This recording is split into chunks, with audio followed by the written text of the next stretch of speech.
Well, hello everyone, Texie88 here and welcome to another board game related video. And now we're once again taking a look at another HeroQuest expansion, this time the Frozen Horror. Now what's interesting about the Frozen Horror is that for the original Milton Bradley Games slash Games Workshop slash Hasbro version released back in 1989, this particular expansion back in for that earlier version was only released in North America. So this Avalon Hill re-release, in the wake of the release of Avalon Hill's 2021 re-release of the base game, is actually the first time in history that anyone outside of North America has been able to play any of these quests. So officially, this was the first time us Brits, for example, were able to even try the Frozen Horror. And the Frozen Horror is that great big icy creature that you see on the front there. And as ever, there's a note at the bottom showing that you must have the base HeroQuest game in order to play this. It cannot be played by this cannot be used by itself. It's an expansion pack. So here's the base of the box. As with the Keller's Keep and Return of the Witch Lord expansions, you've got another bit of blurb in the top right corner giving the idea of what the heroes are trying to do. Or hero, more about that in a moment. And as you can see, there's a bit more than just a few bits and bobs in this one. You've actually got some new enemies to contend with, as well as some mercenaries that later on, between quests, the heroes can actually hire to help them out. And believe me, the likelihood is you will be grateful for those if you've built up enough of a stash of gold coins from previous quests, including from the base game and any other expansions you may have played prior to trying the Frozen Horror. And there's a rundown of the contents. So let's take a gander inside. And you can see it's quite a bit of a bigger box compared to what Keller's Keep and Return of the Witch Lord came in. And as ever, the quest book contains more than just the additional quests, because there's so much added to this one, including some additional potions, which you can be bought between quests, money permitting, of course. You've also got another version of the Barbarian who's female. There's the Barbarian in the base game is male, but the actual stats of the female version is absolutely identical.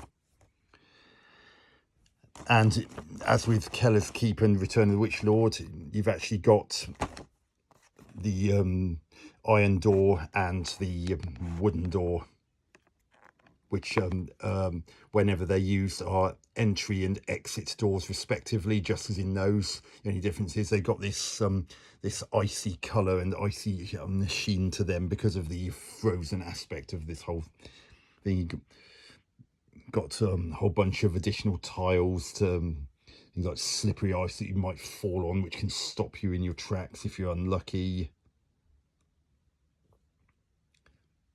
And icy ledge where you definitely don't want to fall down that would end any hero instantly. You've got ice slide where you can end up sliding down to the bottom of the slide. You can't go back up it, but there is a possibility here that anyone who slides down it can take damage. Got some icy room overlays and some more other room overlays. Remember, there were a couple of room overlays that were in the Return of the Witch Lord quest pack.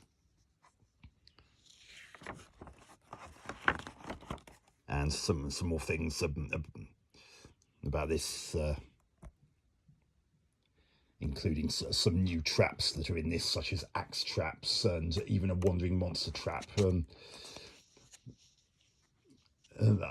the axe traps are the traps that actually stay in action even after one activation left disarmed, and whilst wandering monster traps, unlike other traps, cannot be searched for because they're so well hidden. And if you trigger a wandering monster trap, then it's just it has exactly the same effect as if you picked up a wandering monster treasure card.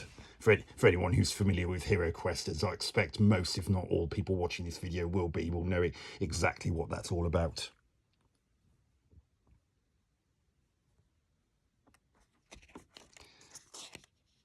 And there's a bit about the mercenaries.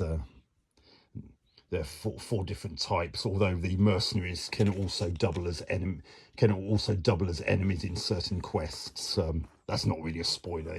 That's actually pointed out in the instruction then.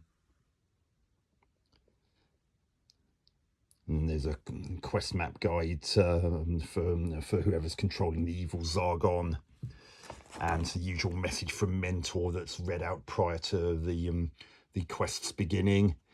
Now, the reason I said earlier that it might be hero rather than heroes is because in the Frozen Horror, the first 3 quests, the only hero in play is the barbarian. He or she, depending on which version of the barbarian you're using, does not get to rejoin the 3 other members of the hero family until the 4th quest onwards. So, because there are some new monsters in this, including the mercenaries, who can sometimes be monsters depending on the quest in question. These are the new cards to represent those and mercenaries. You can see at the bottom of each one, there's got a cost of how much the mercenary costs to hire for that quest. The mercenaries cannot be taken across quests. So if you completed a quest with them and wanted to have the same mercenaries with you on the next one, then you'd have to pay out again. The scout has the ability to disarm traps just like a dwarf can, and is just as effective at doing so. And crossbowman has the ability to fire at range. Swordsman has the best attack and defense of the 4 mercenaries. The halberdier has the ability to attack diagonally.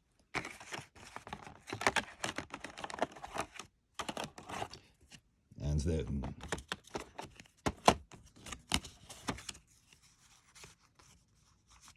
there's some more treasure cards in this. These would, as you probably guessed, be mixed in with the existing treasure cards from the base game. And here's another hero's info card for the female barbarian that's included in this. As I mentioned, her abilities are exactly the same as that of the existing male version in the base game. So, but at no point can you have both versions of the barbarian in any party. You either have one version of the barbarian or the other. And here are the new monster cards for the new monsters who are always enemies in this. So you've got the ice gremlin, the yeti, the polar war bear, and the titular frozen horror. These would just be placed alongside the enemy info cards from the existing base game.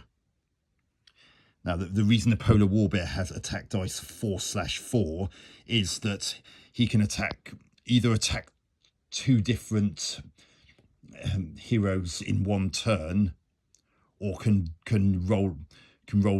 do both attacks.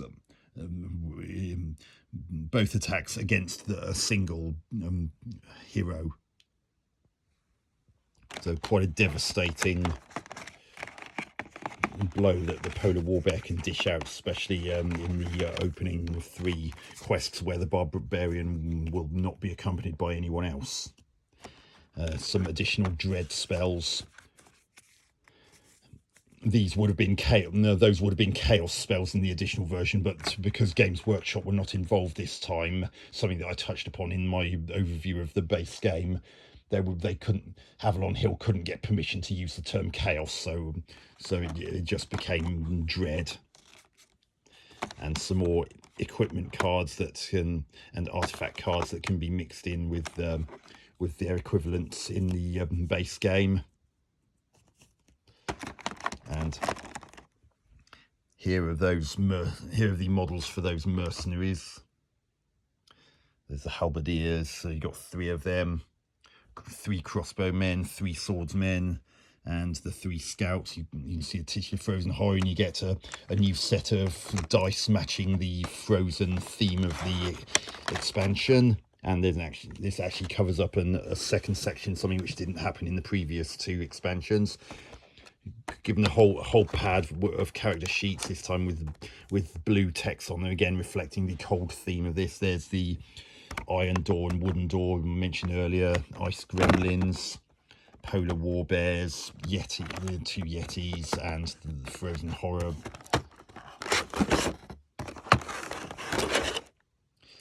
And this is where we get to the nitty gritty. And have the overlays for different parts of the game board. These ones are double-sided.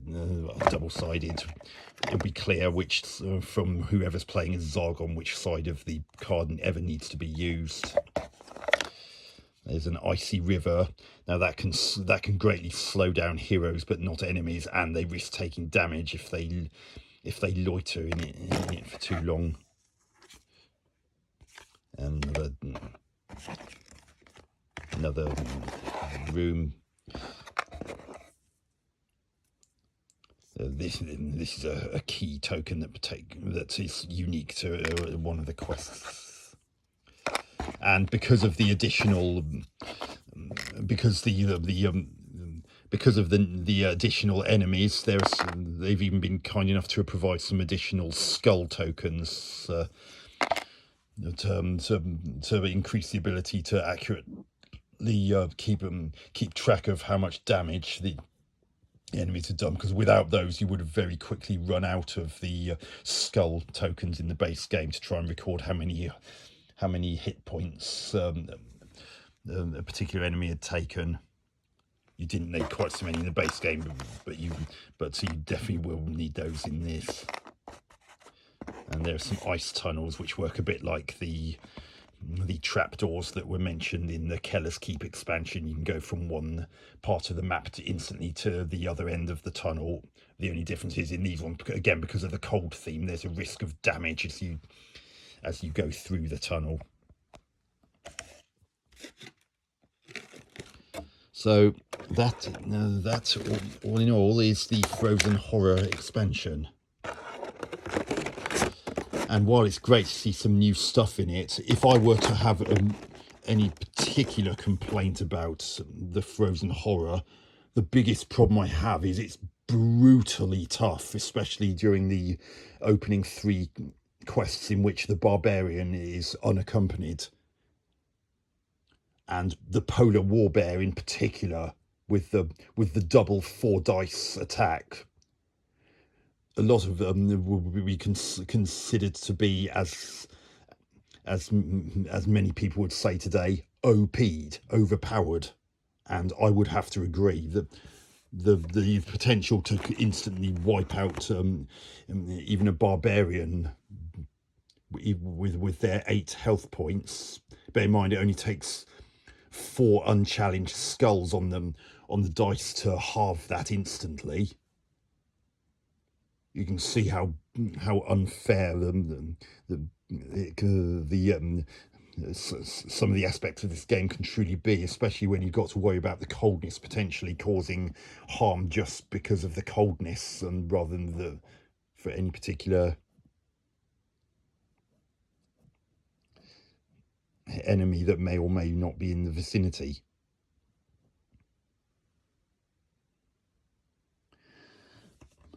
But that is the Frozen Horror expansion in itself, and that brings us to the end of this video. So I hope you enjoyed watching this. Hope to catch you on another one soon. Texie88 out.